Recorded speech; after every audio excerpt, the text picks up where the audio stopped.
ako ng suha nga dito nga sa amin, kaso bigla ko nga nakita nga yung isang suha nga namin na nasa bakuran na nga ng kapitbahay. Kaya bago pa nga mapakinabangan ng kapitbahay, gagawa ko na nga ng paraan.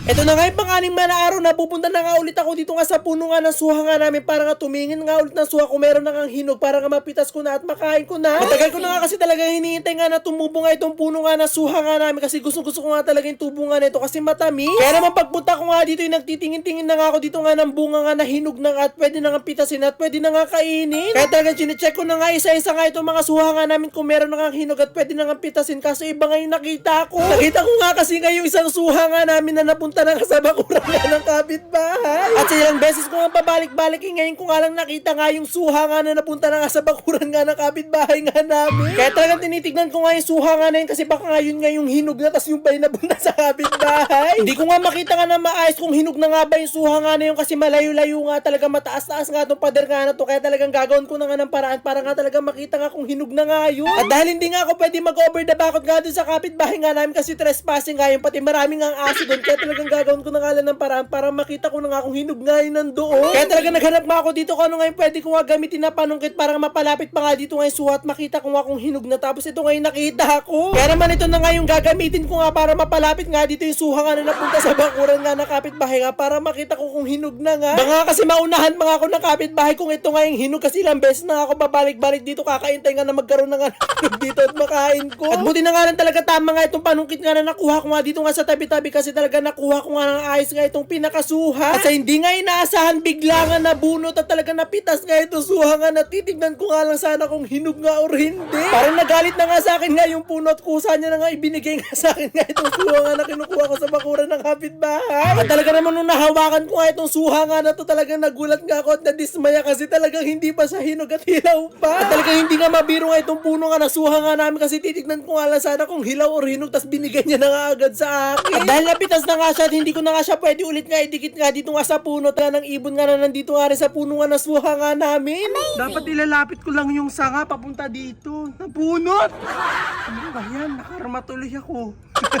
Meron pa nga akong dito nakita nga ng mga suha nga din namin na nasa bakuran nga din na kapitbahay pero hindi ko na nga tinangka nga na ilapit nga sa akin para nga tignan nga kasi alam ko naman nga nahilaw pa nga ito. At kung mahihinog na nga rin yung mga bunga na yun na nasa bakuran nga ng kapitbahay, hahayaan ko na nga yun na mapunta nga sa kapitbahay para yan na lang irigalo ko sa kanila. At akala ko nga talaga nung una wala pa nga talaga ako nakikita nga na humihinog nga na bunga kaso nung nakita ko nga doon sa tuktok talaga meron na nga ako nakikita na unti-unti na nga nagyayelo. Mukhang yun nga yung una nga na mahihinog kaso ang malas ko nga kasi nasa bakuran na naman ng kapitbahay. Mukhang yung kapitbahay nga muna namin na makakakain nga nitong puno nga na suha nga namin at hindi nga ako. Pero hayaan ko na nga lang yun na talagang marami pa naman nga mahihinog nga dito at hihintayin ko na nga lang itong mga ito para nga talaga makain ko na nga ito kasi masarap nga talaga magbunga nga itong mga puno nga na to. Pero i-check ko pa nga rin nga itong nabunot nga natin na suha kung pwede na nga talaga siya kainin or pwede siyang kainin kahit nga ganito nga yung kulay niya. Kaya naman agad-agad nga ako kumuha nga nitong kutsilyo nga namin para nga mahati na nga itong suha at talagang dito pa nga lang sa paghahati talagang nahihirapan na nga ako.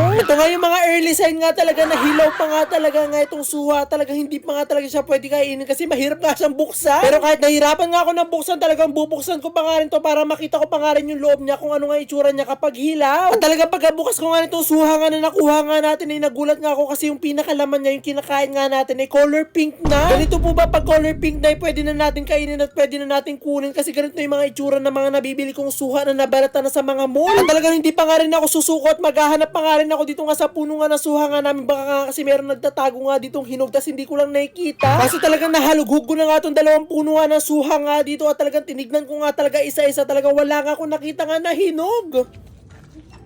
Hoy, anong ginagawa mo sa suha namin? Po? Dilaw pa yan di pa pwede pitasin yan. Ay, hindi po nagtitingin-tingin lang po ako dito ng mga ng mga hinog po para sige po.